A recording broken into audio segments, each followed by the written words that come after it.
जनपद कुशीनगर कस्या थाना क्षेत्र के कनखूरिया गांव में एक 40 वर्षीय युवक को दो भाइयों ने चाकू मारकर हत्या कर दी।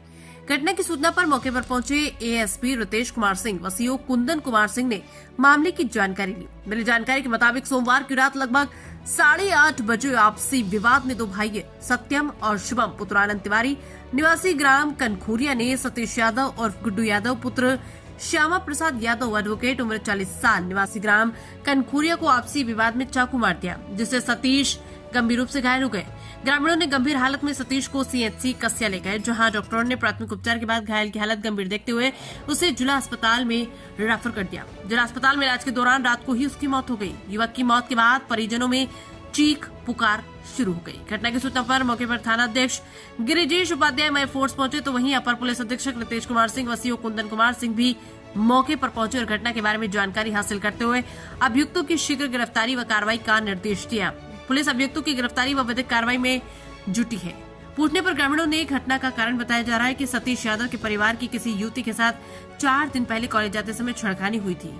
युवती कॉलेज से घर आने के बाद छेड़खानी की घटना की बात परिजनों से बताई थी, लेकिन उस दिन घर वाले किसी को नहीं बताए। सतीश को इस बारे में 4 दिन बाद जानकारी होने पर घर वालों के साथ उक्त आरोपितों के घर पर सोमवार की शाम को गया, जहां खूब कहासुनी हुई और इसी बीच सतीश और उसके घर वाले उक्त आरोपितों की पिटाई कर दिए। लोगों के बताए जाने के अनुसार उक्त मामले को लेकर ही सतीश उसी दिन सोमवार की रात लगभग 8:30 बजे थाने में शिकायत करने जा रहा था कि घर से अभी कुछ ही दूरी पर पहुंचा था कि उक्त अभियुक्तों ने घेर कर मारपीट शुरू कर दी और उसी दौरान उक्त दोनों अभियुक्त भाई सतीश के पेट में चाकू मार दिए, जिससे वो गंभीर रूप से घायल हो गया और इलाज के दौरान उसकी मृत्यु हो गई। वहीं मौके पर पहुंचे पूर्व विधानसभा प्रत्याशी राजेश प्रताप राव ने कहा कि प्रदेश की बीजेपी सरकार में किसी की सुरक्षा का कोई इंतजाम नहीं है, अपराधी सरेआम लोगों की हत्या कर रहे हैं। वहीं पूर्व मंत्री राधेश्याम सिंह ने कहा कि मृतक के परिवार के साथ हमारी समाजवादी पार्टी खड़ी है, हमारी संवेदनाएं परिवार के साथ है।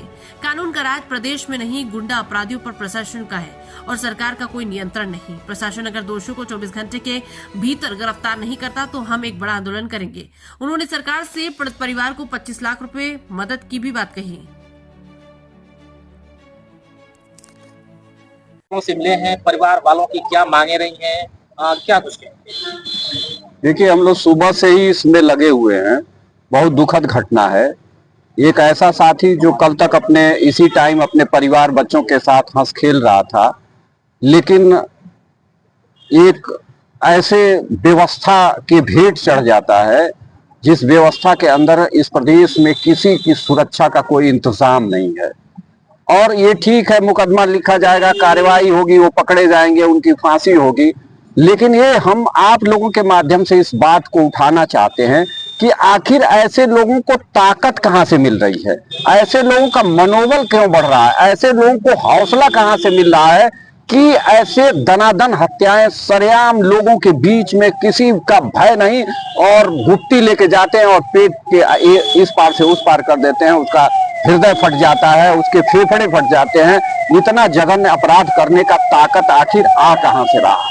यह जो भारतीय जनता पार्टी की सरकार है आज के डेट में, जो जैसे आपको पुरातन में मैं ले चलना चाहता हूं, एक डाकू को किसी सन्यासी ने कहा कि हम राम राम सिखाएंगे, तो राम राम नहीं सीख रहा था, तो कहे कि ठीक है, मरा मरा ही बोलो, बार बार मरा मरा कहोगे तो राम राम आ जाएगा। इसीलिए ये लोग बार बार कटेंगे कटेंगे बोल रहे हैं, बटेंगे तो कटेंगे कटेंगे कटेंगे। जिसका मुखिया कटेंगे से आगे नहीं निकल पा रहा है, उस प्रदेश का हाल यही कटेंगे ही होगा। इसकी ताकत वहां से आ रही है, अपराधियों की ताकत वहां से मिल रही है। वर्तमान विधायक भी इतनी बड़ी घटना होने के बावजूद भी यहाँ पर नहीं पहुंचे, इसको लेकर क्या? देखिए, मैं किसी विधायक की बात नहीं कर सकता। विधायक आए नहीं आए, सांसद आए नहीं आए, मंत्री आए नहीं आए, ये व्यवस्था ही आम आदमी के लिए नहीं है, ये सरकार ही आम आदमी के दर्द और पीड़ा के लिए नहीं है, यहाँ का जनप्रतिनिधि आम आदमी के दर्द और पीड़ा के लिए नहीं है। ये व्यवस्था का अंग है विधायक, सांसद और मंत्री, इसलिए व्यवस्था ही आम आदमी के खिलाफ है। आप लोगों की मांगे क्या है? हम लोगों की मांग है, जिन्होंने इतना कठोर अपराध किया उनकी अविलंब गिरफ्तारी हो, उनको कठोर से कठोर कानून के तहत जितना भी कठोर से कठोर हो सकता है वो सजा उनको मिले। परिवार को आर्थिक मदद दिया जाए, क्योंकि उस परिवार को एकमात्र वही कमासु पुत्र था, छोटे छोटे बच्चे हैं, बेवा है, उसकी विधवा औरत है, उनका दिन कैसे कटेगा, उनकी स्थिति क्या होगी, इसलिए उनको कड़ी से कड़ी सजा के साथ साथ परिवार को आर्थिक रूप से भी मजबूत किया जाए, ये हमारी मांग है।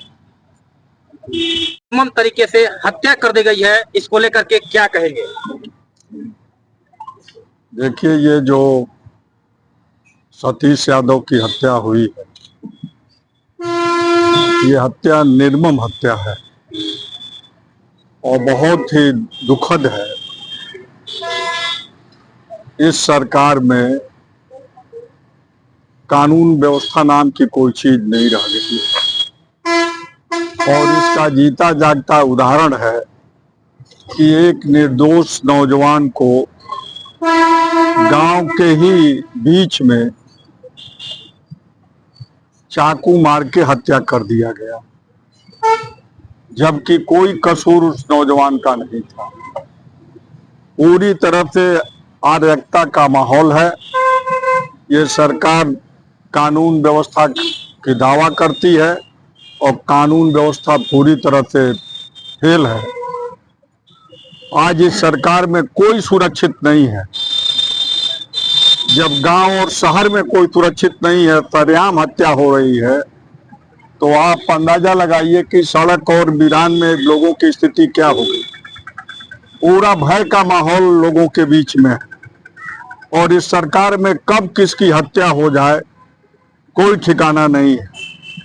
हम इस हत्या पे जहां दुख व्यक्त करते हैं, वहीं जिन लोगों ने हत्या किया है, हत्यारों के खिलाफ कड़ी से कड़ी कार्रवाई होना चाहिए और उनको जिस तरह की निर्दोष नौजवान की हत्या किए हैं, कानून को उसको फांसी की सजा देना चाहिए, ये हम कहना चाहते हैं।